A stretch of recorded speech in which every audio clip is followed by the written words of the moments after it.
Queridos alunos, o meu abraço. Espero que vocês estejam bem e vamos lembrar daquilo que nós falamos lá no passado. A vida é luta renhida, viver é lutar.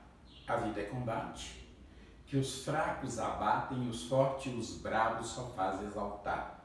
E vocês são bravos, são fortes e por isso eu espero que vocês estejam bem, estejam dedicando aos estudos, estejam trabalhando realmente com afinco para quando passarmos esse momento, eu quero que vocês estejam preparados para o embate universitário, o embate da vida. Deus abençoe a vocês. Na aula passada nós já havíamos iniciado um comentário sobre o Euclides da Cunha, dizendo que ele é um dos introdutores do pré-modernismo, né?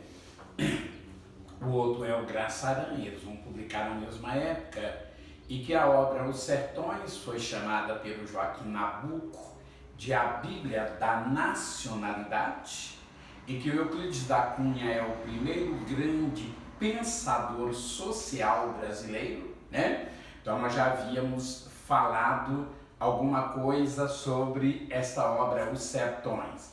Aliás, nós já havíamos escrito parte disso aqui, ó, a Terra, que nós falamos que é o estudo geográfico da região que vai desde o sul de Minas Gerais até a região que medeia o Rio Grande do Norte, dando grande ênfase à bacia do Rio São Francisco, né? Mas observe que ele faz também estudos geológicos e topográficos. Esse rapaz, ele foi realmente muito inteligente, realmente muito competente. Nesta primeira parte, ele descreve o cenário onde se desenrolará a ação, né? Então é como se ele estivesse preparando o ambiente, preparando o cenário onde aconteceria a ação, né? Onde se desenrolará a ação. Perfeito, pessoal? Aqui nós encontramos características do barroco científico. Eu já falei isso para vocês na aula passada, que é uma parte dificílima, essa parte, a terra. Contudo, eu falei na aula passada que hoje é mais fácil, porque hoje você não precisa ficar procurando palavras no dicionário. Normalmente o livro já traz, no rodapé da página, o significado das palavras para que você tenha mais facilidade para entender. Na época dos avoengos de vocês, é que isso aqui foi mais difícil. Na segunda parte, o homem, aqui você tem característica do realismo, naturalismo, você tem a característica do evolucionismo. Você lembra que o realismo, naturalismo, na segunda metade do século XIX, é marcado por um período científico, não é verdade? Então aqui você encontra essa influência. Aqui ele transforma o antítese em paradoxo. Esse homem é chamado de Hércules Quasímodo. Hércules representa a beleza e a força, não é verdade? Quasímodo, a feiura e a fraqueza, porque isso aqui te lembra o Corcunda de Notre Dame, da obra Nossa Senhora de Paris, de Victor Hugo, não é verdade? Então observe que ele transforma um antítese em paradoxo. Nós vamos encontrar essa palavra mais tarde lá em Monteiro Lobato, num conto dele, né? Em que ele vai chamar o sujeito de Quasímodo, que o sujeito era muito feio. Então o Lobato também vai criar um personagem assim. Aqui o Euclides da Cunha estuda a gênese do jagunço e de seu líder carismático, né?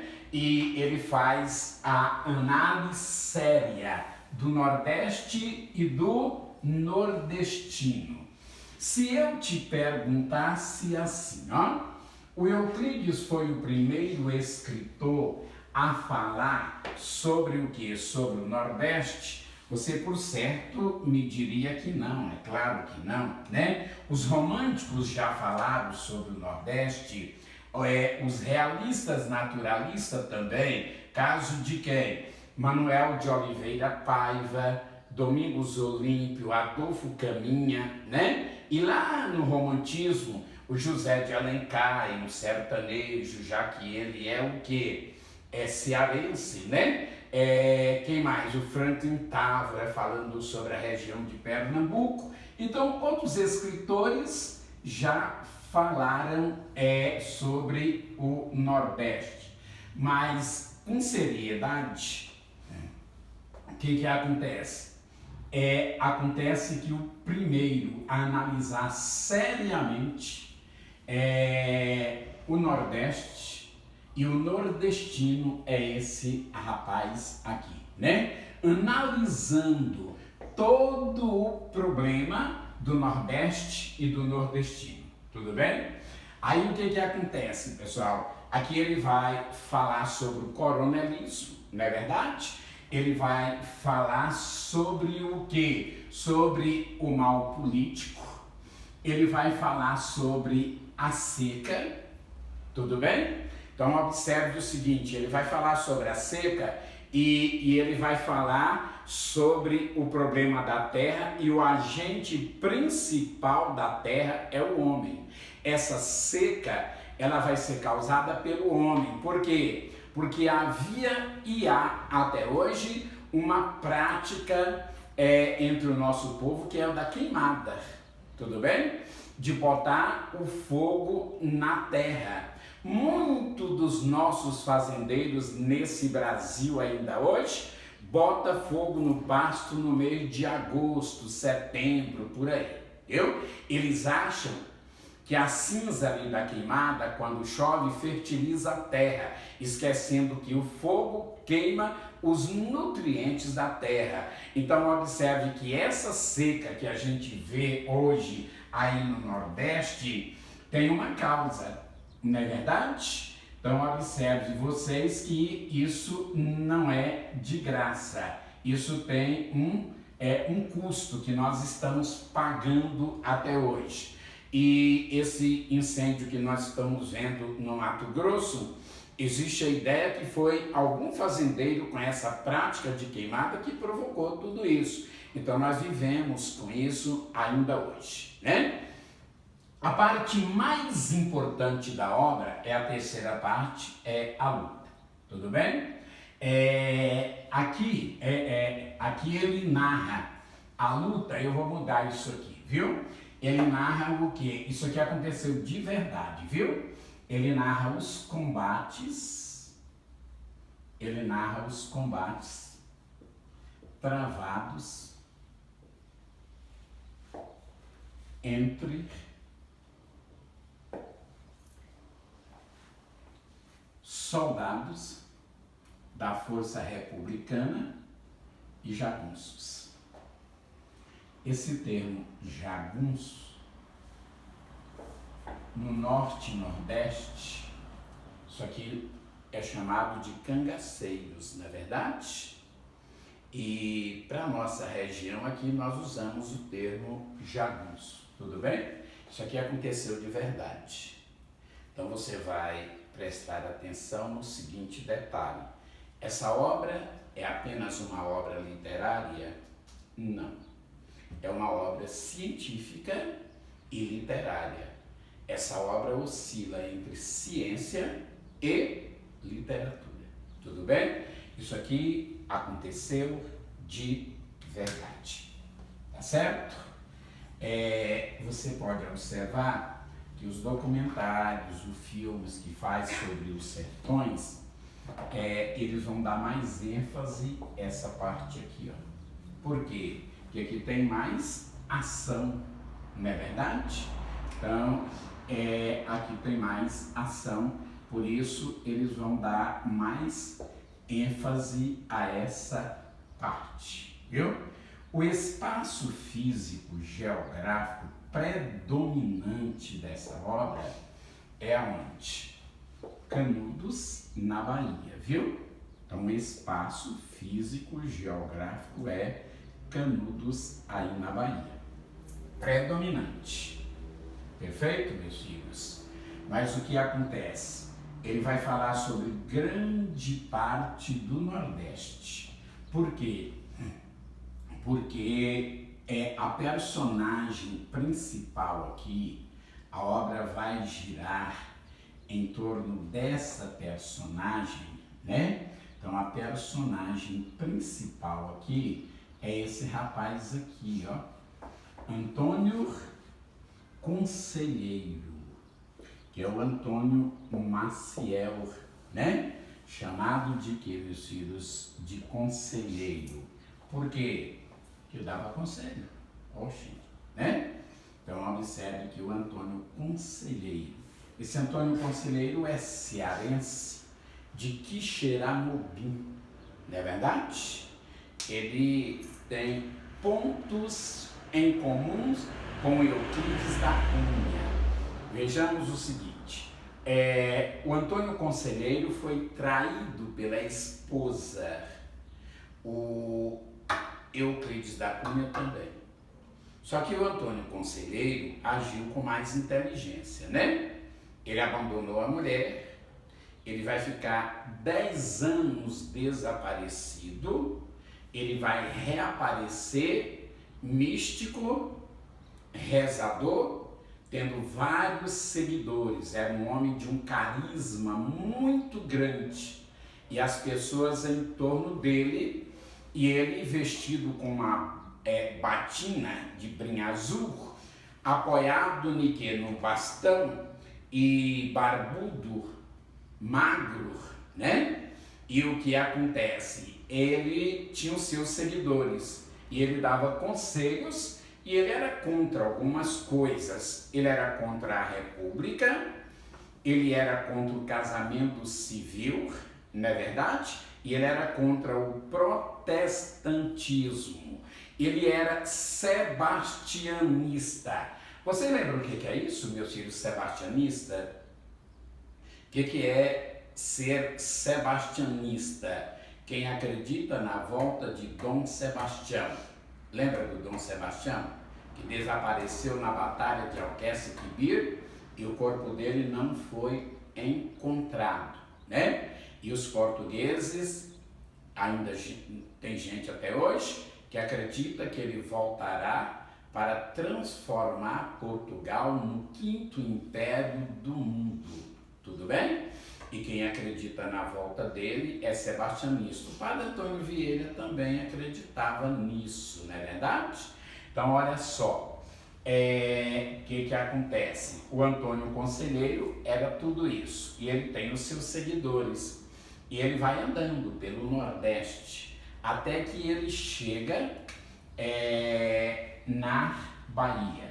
Ele vai chegar à Bahia, ali, meus filhos, pelo Rio São Francisco, ali em Petrolina. Sei que muitos de vocês que vão ver essa aula já talvez tenha passado ali de carro, atravessando Petrolina para Juazeiro, na Bahia. Não confundir com Juazeiro do Norte, que é a terra do Padre Cícero, lá no Ceará, né? Mas Juazeiro aqui na Bahia. E aquela ponte que nós já atravessamos ali, estava sendo construída. E o Antônio Conselheiro, ele fez o quê? Ele comprou uma madeira. Ele comprou uma madeira dos engenheiros e ele pagou adiantado, né?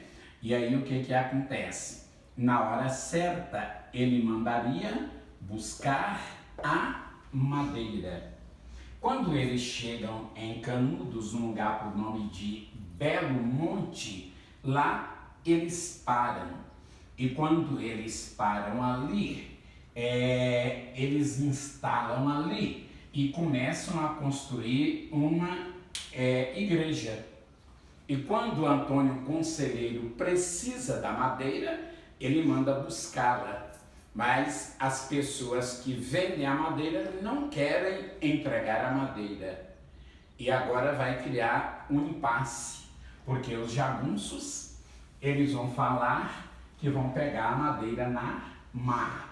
Acontece que muita gente no Brasil, muitos governadores e no Nordeste principalmente, estavam com medo do Antônio Conselheiro, pensando que ele era um revolucionário, porque ele era contra a República, que ele queria o quê? Que ele queria derrubar a República e restaurar a monarquia. Tudo bem?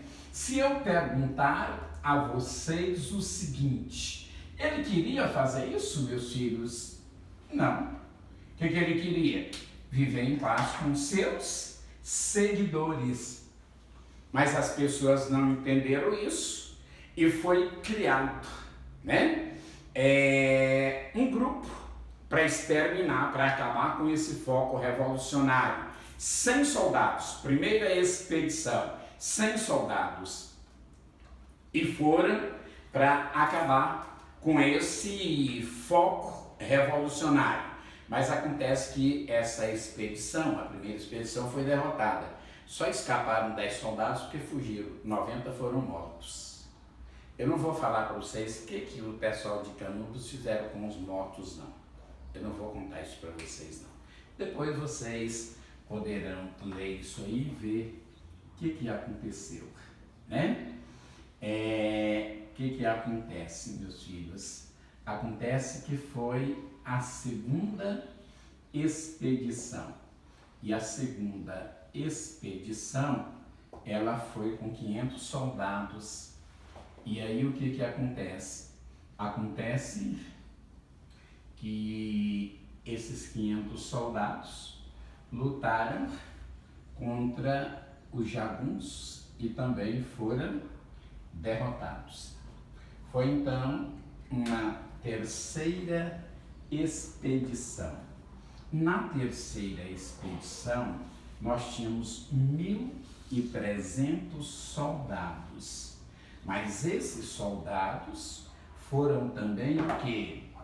Vencidos pelo jagunço do Antônio Conselheiro. Foi, portanto, a quarta expedição com 5.000 homens. Os filhos eram muita gente.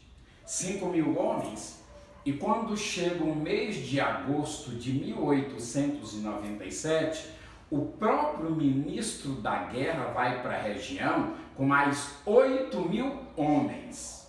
O ministro da guerra, se eu não estiver enganado, vocês estudam isso na história, chamava-se Carlos Bittencourt, né? Então até ele foi para a região.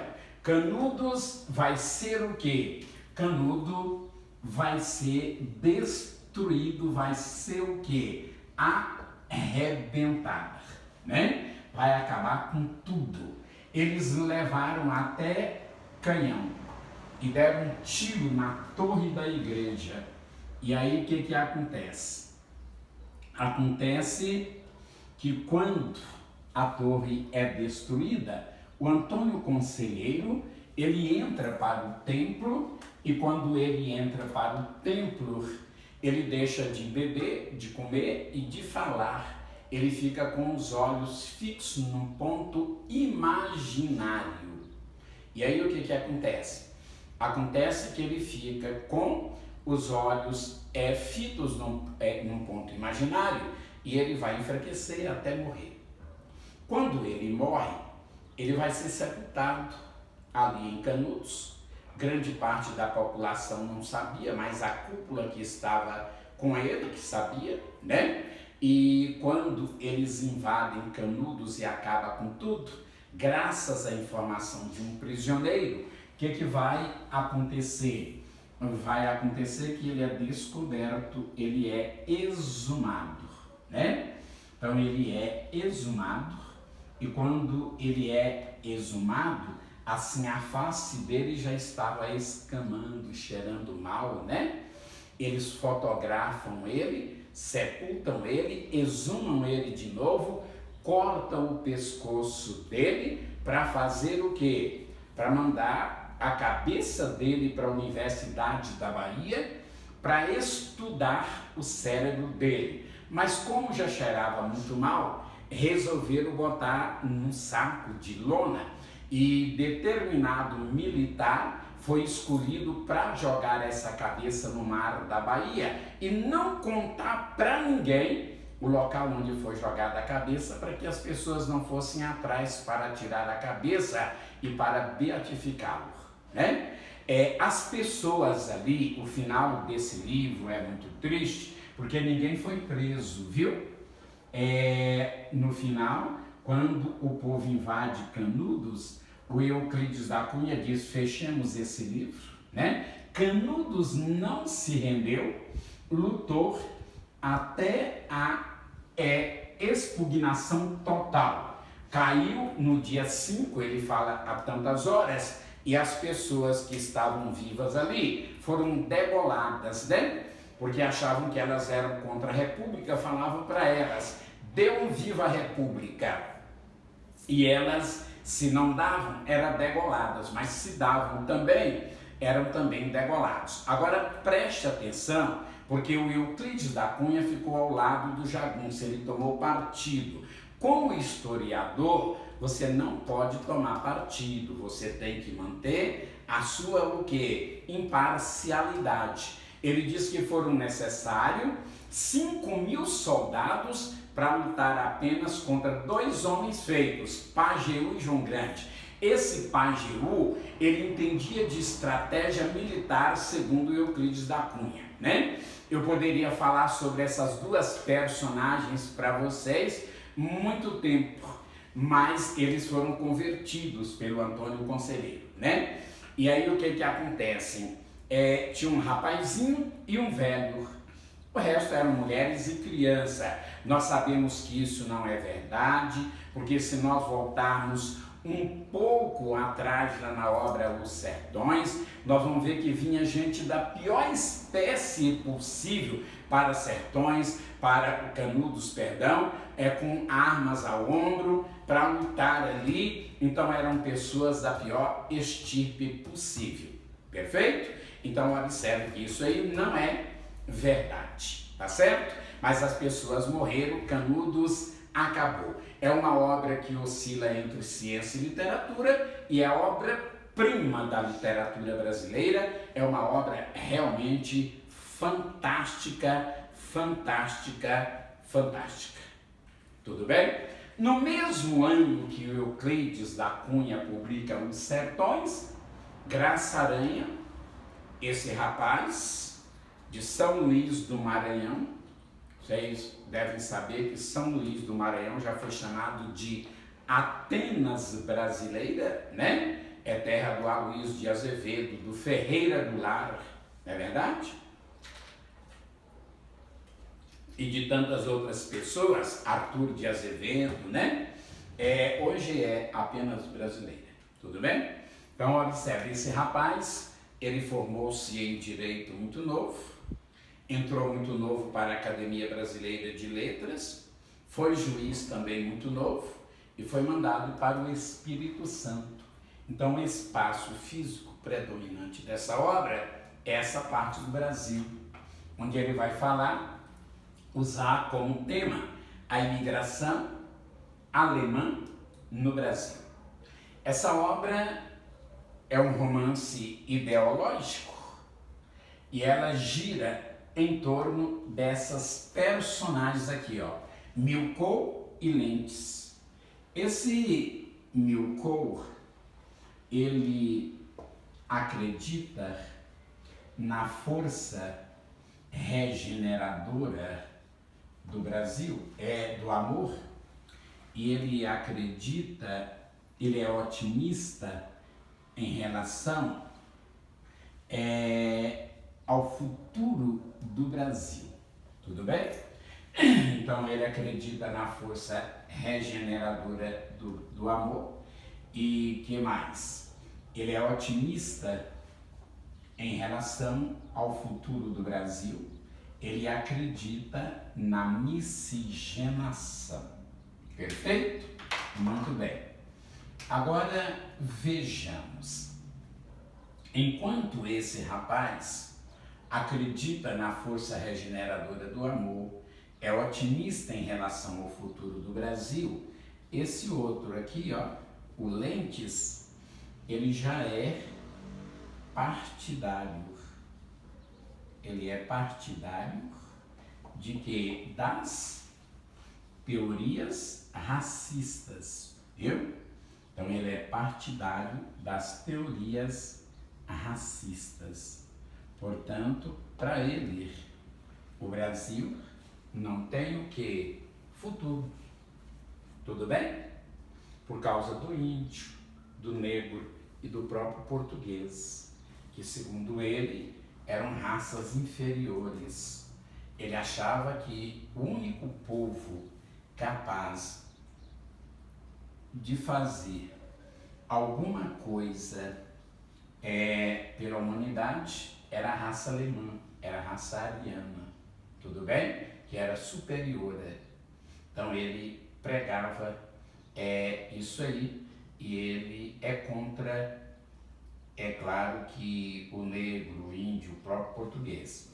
Se vocês voltarem lá em Sertões, Euclides da Cunha também vai cometer um deslize muito grande falando sobre o mestiço, viu?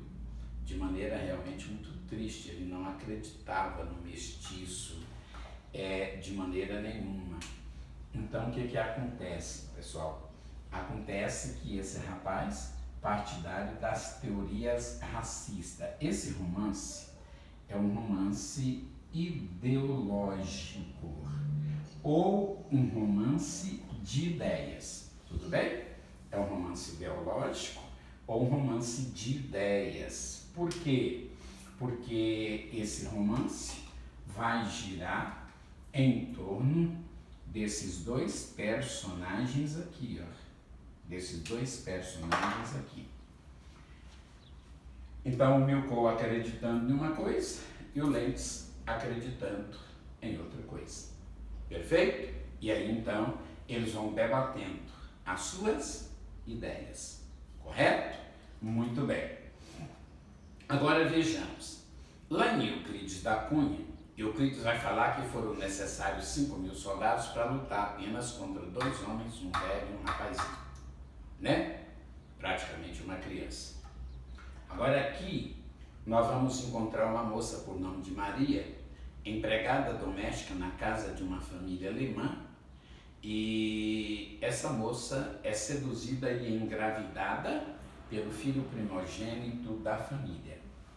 Essa raça superior, capaz de fazer muito pela humanidade, não faz nada pela moça a não ser mandá-la embora, né?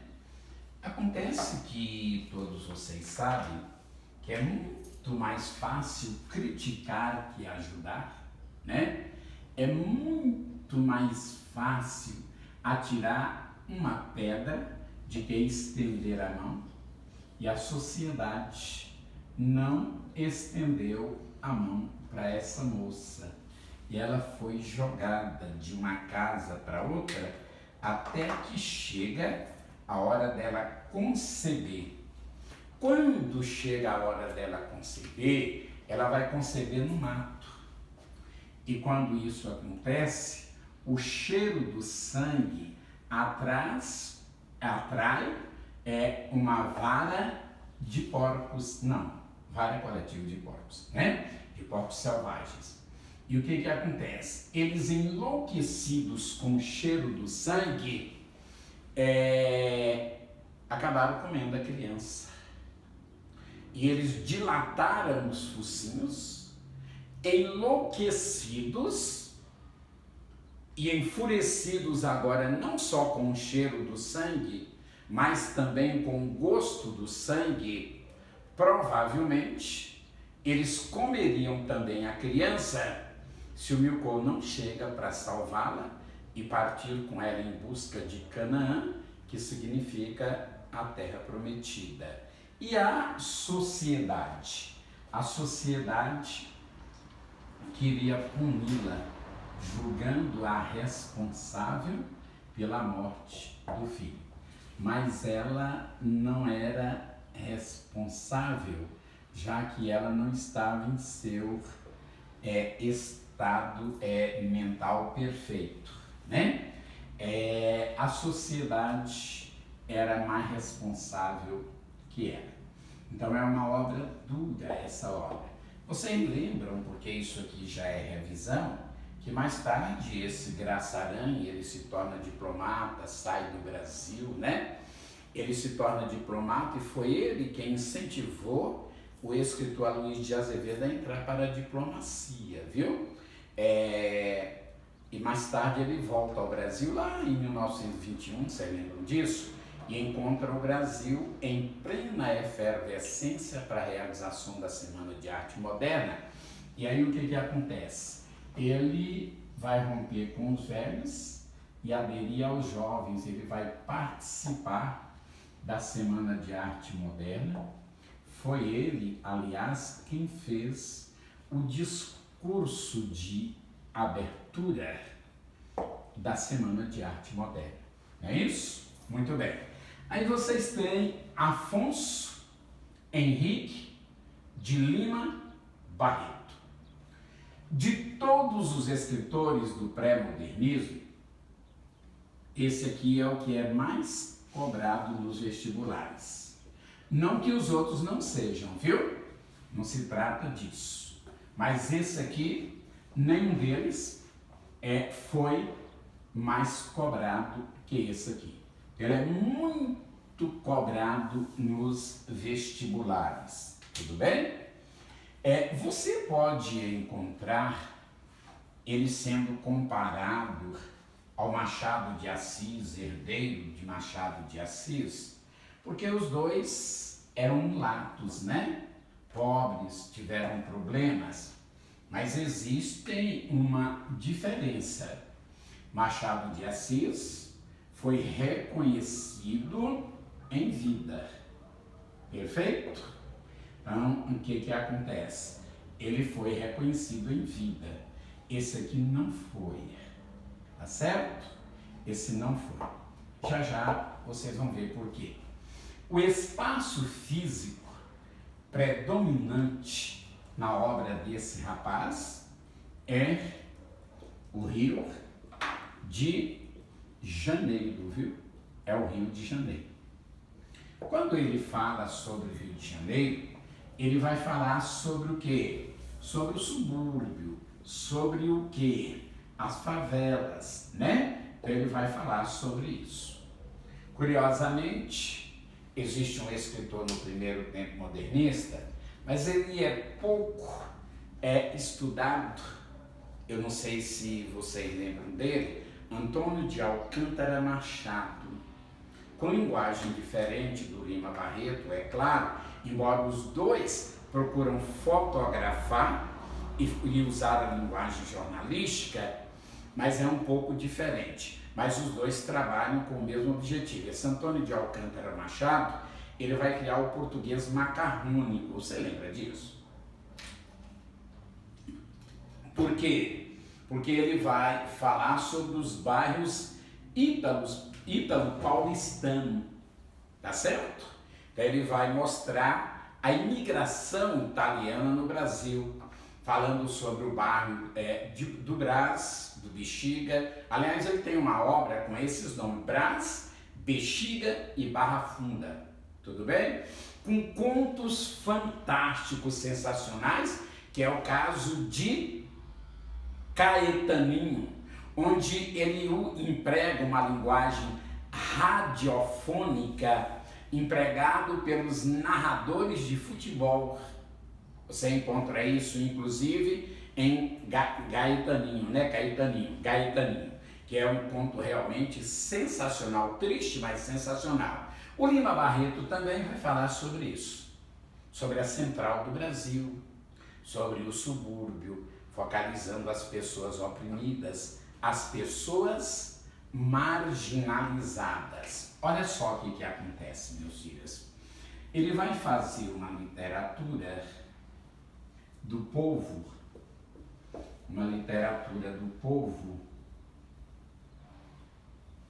para o povo. Então, uma literatura do povo para o povo. Então, vejamos o seguinte. Se é uma literatura do povo para o povo, olha só, nós vamos encontrar uma linguagem simples, não é verdade? Então, uma linguagem simples, a linguagem dele. Agora, vejamos, nessa época aqui, quem é que você tem ainda escrevendo? A tríade ou trindade parnasiana, não é verdade? Olavo Bilac, Raimundo Correia, Alberto de Oliveira, o português castíssimo, Coelho Neto, um português também castiço, Joaquim Nabuco, Rui Barbosa, Machado de Assis. Então essas pessoas estão escrevendo aqui, a literatura deles mostra o quê? Uma linguagem totalmente diferente. Por isso, essa literatura do povo para o povo, que é uma linguagem simples, não foi entendida pelas pessoas, não foi aceito. Ele foi chamado de quê, meus filhos? De desleixado.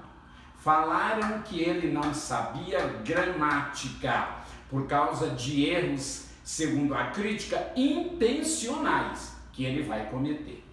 Tudo bem? Então ele comete erros intencionais. Por isso ele está antecipando o modernismo, já que nós falamos isso na aula passada, que o pré-modernismo é a fusão do passado com o futuro, não é verdade? Então, características do passado, características que despontarão no futuro. Então, essa simplicidade desse rapaz é que vai fazer com que grande parte da crítica não aceite. Ele não vai ser influenciado pela literatura francesa, como muitos dos nossos escritores eram. Agora, ele teve um conhecimento talvez superior aos demais da literatura russa, principalmente de Dostoiévski, tudo bem? Então ele vai sofrer essa influência, que lá na frente o Graciliano Ramos vai elogiar rasgadamente os escritores russos, dizendo que eles eram realmente fantásticos, sensacionais, né? Então nós encontramos isso aqui, aonde? No Afonso Henrique de Lima Barreto. A linguagem dele é simples e que mais? A linguagem dele é uma linguagem também jornalística. A linguagem jornalística, ela por si só é simples, viu? Por quê? Porque o jornalista, ele tem o quê? Que comunicar com o filólogo e com o gari. Ele não vai escrever errado, mas ele tem que usar uma linguagem que as pessoas entendam. Ela é jornalística e panfletária. Panfletária é de denúncia. Por quê? Porque ele denunciou. Ele foi vítima, né, meus filhos, disso aqui. Ele denunciou o preconceito racial. Então ele denunciou o preconceito racial. Perfeito? Ele era o quê? Mulato. Ele tinha um sonho, né? Qual que era o sonho dele? Ser jornalista, viu? Então ele tinha sonho, ser jornalista. Me perdoa, ser engenheiro. E ele entrou para o curso de engenharia. Ele era afilhado de quem? Do Barão de Ouro Preto. O pai dele era empregado. E aí o que acontece? Quando mudou a política, isso vocês talvez não entendem, mas foi a coisa mais comum no Brasil. Quando a política mudou, Barão de Ouro Preto caiu, o pai dele perdeu o emprego, tudo bem?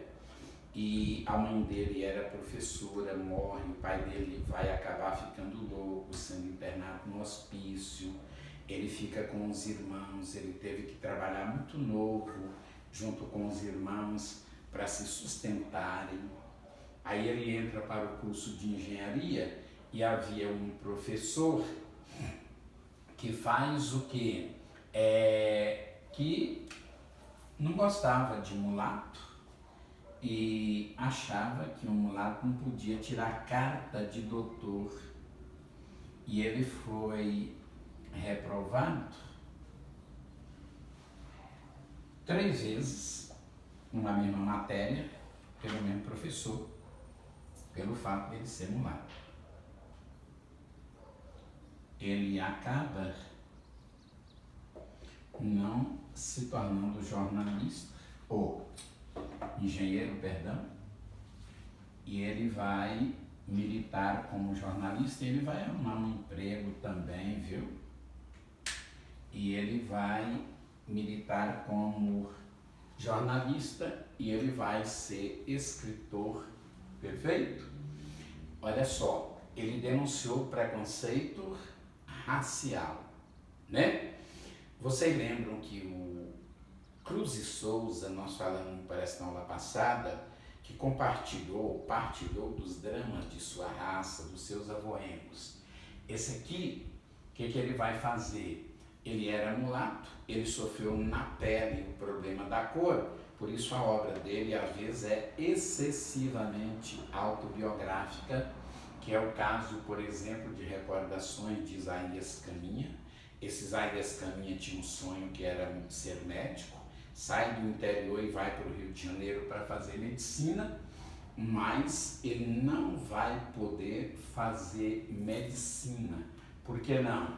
Porque ele era mulato. É muito triste essa obra, de cortar o coração essa obra, mas ela é excessivamente autobiográfica. É narrado na primeira pessoa, viu? Triste Fim de Policarpo Quaresma, que é a obra que o consagra, é a obra mais cobrada nos vestibulares, é a obra que vocês conhecem, é narrado na terceira pessoa. É uma obra que começa o quê? Quixotesca e termina caricatural. É muito triste isso aqui. Você vai encontrar um Policarpo Quaresma ingênuo, né? É ingênuo, puro, simples, nacionalista, que chega ao quê? A xenofobia, não é verdade? Não aceitava nada que não fosse nacional, que não fosse brasileiro. E por isso ele vai participar, lutar na revolta da Armada, ao lado do Marechal de Ferro, que é o Floriano Peixoto, não é isso? E se eu não estiver enganado, e o que acontece? Acontece que eles vão vencer, mas ele não vai colher os louros da vitória. Por que não? Por causa da sua ingenuidade, da sua pureza. Ele vai ser o quê? Ele vai ser fuzilado. É muito triste essa obra. Depois eu coloquei aqui Clara dos Anjos, que é uma espécie de réplica de Isaías Caminha, perfeito? E Clara dos Anjos, o que acontece? Acontece que essa obra vai mostrar uma moça, que é a Clara dos Anjos, que ela é mulata, do subúrbio, e ela vai ser seduzida por um sujeito branco da sociedade e abandonada. É muito triste. Além disso aí, você tem Numa em Ninfa, que é um romance de crítica política tão vivo que ainda hoje é chamado de romance de crítica contemporânea, ainda hoje, porque o que esse rapaz vai fazer? Ele vai fazer o romance de crítica social, de crítica político-social, que é a influência do realismo, naturalismo, aqui na obra dele, perfeito? E o que acontece? Acontece que Numa em Ninfa, para vocês terem uma ideia, ainda hoje é chamado de romance de crítica contemporânea, tudo bem? Ainda escreve Morte e Vida, de M.J. Gonzaga de Sá, que segundo muita gente é o livro mais machadiano dele. Cemitério dos Vivos, porque ele se torna alcoólatra e é internado no manicômio 3 vezes por problema de alcoolismo. Na terceira vez ele começa a escrever esse livro que é inacabado. Além de romancista, ele é um grande contista e cronista brasileiro. E eu sugiro a vocês que leia dele A Nova Califórnia, que é um conto fantástico, O Homem que Falava Javanês, que é outro conto sensacional. Conheçam esses contos, não sei se o professor Marcelo chegou a comentar com vocês, mas conheçam esses contos, porque são contos maravilhosos, sensacionais. E vocês fiquem com Deus, recebam o meu abraço, Deus abençoe vocês, fortaleçam vocês, capacitam vocês mais e mais. Que Deus os abençoe.